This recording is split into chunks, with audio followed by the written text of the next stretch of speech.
Special train से रामेश्वरम धाम की तीर्थ यात्रा।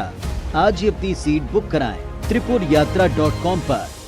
बात मध्य प्रदेश की, जहां बीजेपी सरकार पंचायत और निकाय चुनाव के निपट जाने के बाद नाराज वर्ग को मनाने में जुटी और पहली बारी कर्मचारियों की है।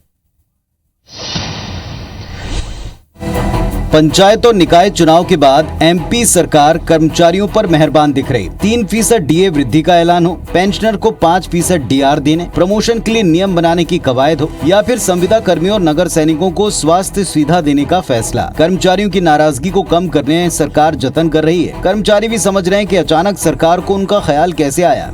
अगर उनने संज्ञान में लिया है तो सरकार कोई भी आती है या जाती है, उसके पीछे कर्मचारी का हाथ होता है, वो कर्मचारी सेवानिवृत्त हो या वर्तमान में। कांग्रेस इसके पीछे कर्मचारियों और जनता की नाराजगी को वजह बताती है, तो वहीं बीजेपी की अपनी दलील है। तो आज उन्हें चुनाव आते आते सारे कर्मचारी भी याद आएंगे, सारे वर्ग भी याद आएंगे, पर जनता समझ चुकी है कि सिर्फ ये चुनावी लॉलीपॉप है। मैं बधाई दूंगा शिवराज जी को कि वो हर समय कर्मचारियों के हित में, अधिकारियों के हित में निर्णय लेते हैं। सत्ता में बने रहना है तो कर्मचारियों को साधना ही होगा, ये बात बीजेपी को बखूबी पता है। इसीलिए सरकार उन्हें नाराज करने का जोखिम उठाना नहीं चाहती। तो जैसा कि आप देख समझ ही गए हैं कि शिवराज सिंह चौहान कर्मचारियों को, उनकी सरकार कर्मचारियों को तवज्जो दे रही है, खुश रखना चाहती है।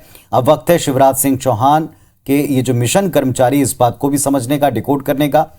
दिग्विजय सिंह का दूसरा कार्यकाल आपको याद आएगा जब आप थोड़ा पीछे जाएंगे। उस वक्त की एक खबर भी आपको याद आएगी कि दिग्विजय सिंह ने कहा कि मुट्ठी भर कर्मचारी उनका कुछ नहीं बिगाड़ सकते, और इसके बाद चुनाव आए, नतीजा आया, और नतीजा यह रहा कि कांग्रेस सत्ता से बुरी तरह से बेदखल हो गई। बीजेपी को जनता ने चुना। माना जाता है कि दिग्विजय सिंह को सत्ता से बाहर करने में कर्मचारी वर्ग की बड़ी भूमिका रही। यह बात शिवराज सिंह चौहान भी अच्छी तरह समझते हैं, जानते हैं, बीजेपी भी जानती है। वो एक के बाद एक ऐसे फैसले कर रहे हैं ताकि कर्मचारी वर्ग जो असंतुष्ट है वो खुश रहे।